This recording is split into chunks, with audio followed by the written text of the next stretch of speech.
What's good, y'all? It's your boy Brandon, brand new Stevens. I am an intuitive health coach and spiritual counselor, and I'd like to thank you so much for clicking on this video.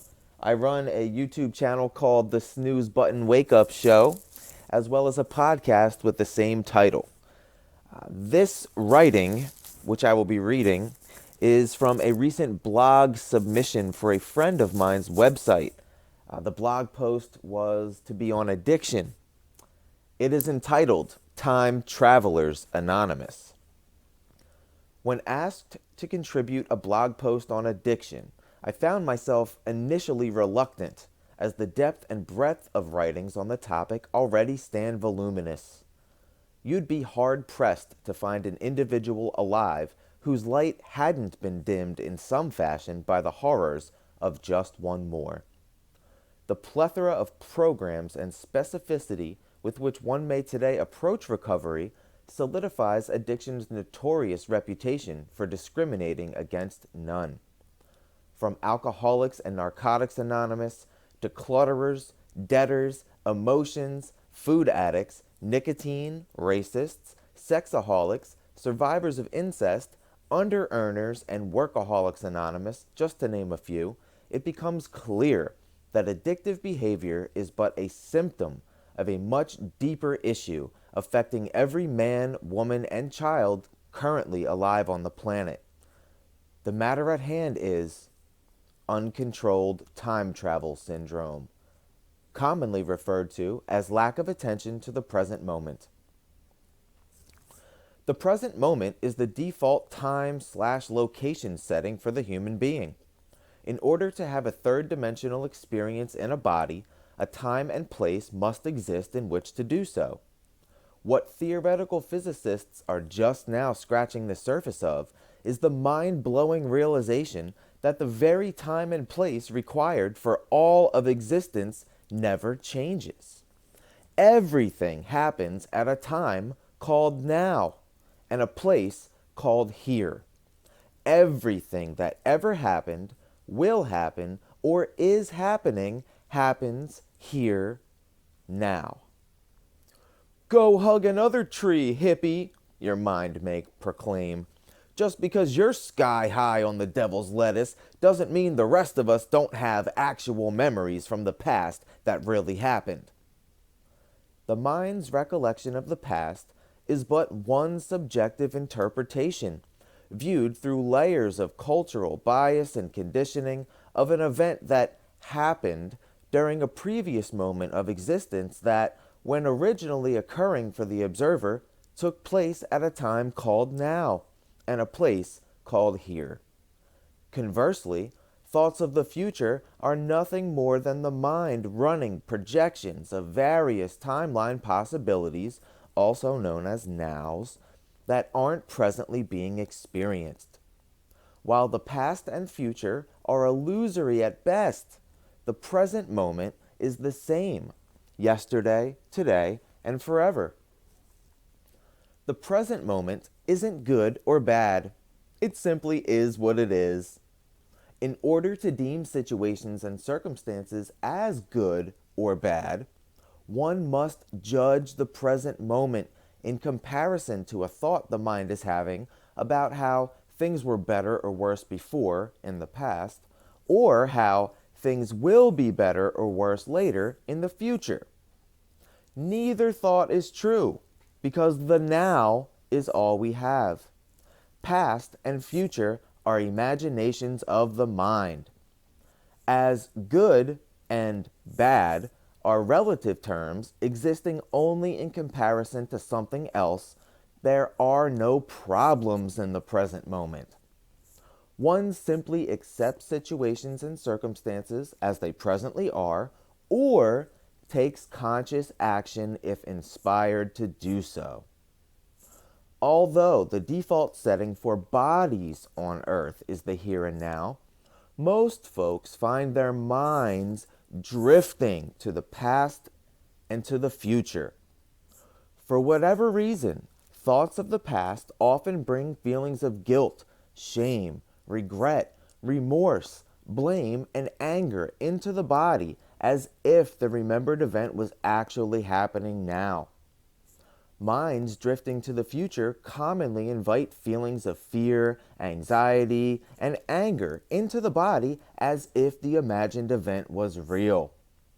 While neither the remembered past, also known as before, nor the imagined future, also known as later, are objective truth for the body. The mind, viewing those events through the lens of the ego, is convinced otherwise. Put simply, the body is here, but thinks it's there. The disconnect between when and where the body is, here now, and when and where the mind often wanders, there, before or later, is commonly referred to as stress. When the mind borrows fear from the future or regret from the past and brings it into the present moment, the body responds as if the perceived threat is actually happening, stimulating a fight, flight, freeze response via the sympathetic nervous system. Heart rate and respirations increase, blood pressure skyrockets, digestion and higher ordered thinking stops, and the extremities begin to tingle as blood is shunted to the most vital organs in preparation for a perceived threat that simply doesn't exist. The future-based thought in the mind, I'm not going to be able to pay my bills next month, can elicit a physical sensation in the body now as if the future-based thought were actually happening. I'm not going to be able to pay my bills next month is but one timeline possibility amongst many, including but certainly not limited to realities in which you win the lottery or receive an inheritance in just the nick of time to avoid foreclosure. Although the default setting of creation is the present moment, humanity has been set aside from the rest of the animal kingdom with a unique ability to leave the present moment. Human beings are able to time travel to the past or future via a device called the thinking cap. Imagine for a moment that you and I wanted to make an appointment for next Friday. Well, next Friday is an abstract concept that cannot be held in the hands or pointed to. To ensure our appointment will be kept next Friday, you and I must fire up our time travel devices, aka put on our thinking caps, intentionally leave the present moment, visualize what the events of next Friday might look like, and then return to the present moment after agreeing on a mutually beneficial time and place to meet next Friday, which will occur now and here when it actually comes to pass. The key to controlled time travel is found in intention. Departing from the default setting of the present moment for a specific purpose and a specific duration allows one to plan for the future or revisit an interaction with a loved one where amends may be necessary without eliciting a fight, flight, freeze response in the body now through fearful thoughts of the future or guilty thoughts of the past. Many are unaware of the thinking cap's existence, let alone the fact that it can not only be taken off, but should remain off until the user deems necessary. Overused thinking caps are the number one cause of a condition known as Uncontrolled Time Travel Syndrome, in which the bodies of individuals are rooted in the truth of the here and now, but whose minds have bought into the illusion of before or later.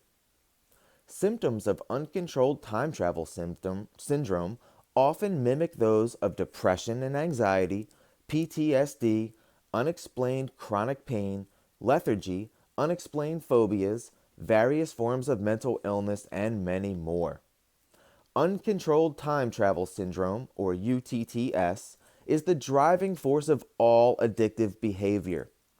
The disconnect between when and where the body is, here and now, and when and where the mind is, there, either before or later, produces a physiological present moment stress response in the body that's so uncomfortable that one will stop at nothing to regain internal peace. The allure of drugs, gambling, sex, food, work, cigarettes, promiscuity, etc., lies in the assumption that if the body has uncomfortable emotions present within it, there must be something wrong with the present moment that can be fixed with either one more drink or drug, one more donut, one more cigarette, one more lover.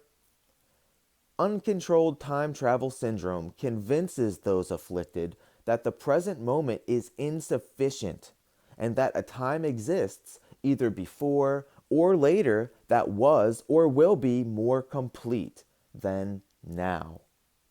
This conviction is a textbook delusion of uncontrolled time travel syndrome and the cause of much unnecessary pain and suffering. Symptoms of uncontrolled time travel syndrome can be managed through practicing conscious attention to the present moment, which begins with the helpful practice of becoming the observer of one's thoughts. Recognizing when one has left the present moment is easy to do once the language of past and future is recognized. The past often sounds like, if only, if it wasn't for, I thought I'd be further along by now, I wish I never would have done that. While thoughts of the future often have a ring to them like, I'll be okay when I lose 10 pounds, or when I make $10,000 more a year, or when I get married, or when I get divorced, or when I have kids, or when the kids leave for college. Or what happens if I get sick or fired, or if a parent dies, or what if I can't pay my bills? A lifetime of uncontrolled time travel creates a momentum in the untrained mind that can be quite overwhelming for new practitioners of mindfulness. Being patient and unconditionally loving towards oneself is paramount as the practice of mindful attention to the present moment becomes a living meditation. Thank you so much for being here and for listening. I would greatly appreciate if you like this video. Please go ahead and give it a thumbs up. If you're watching this on the Higher Self channel, please go ahead on over to my channel, the Snooze Button Wake Up Show, where you will be able to get more videos like this and more ascension related, starseed, mindfulness, spirituality, etc. topics. Thank you for your likes, shares, and subscribes. Peace, love, and presence, y'all.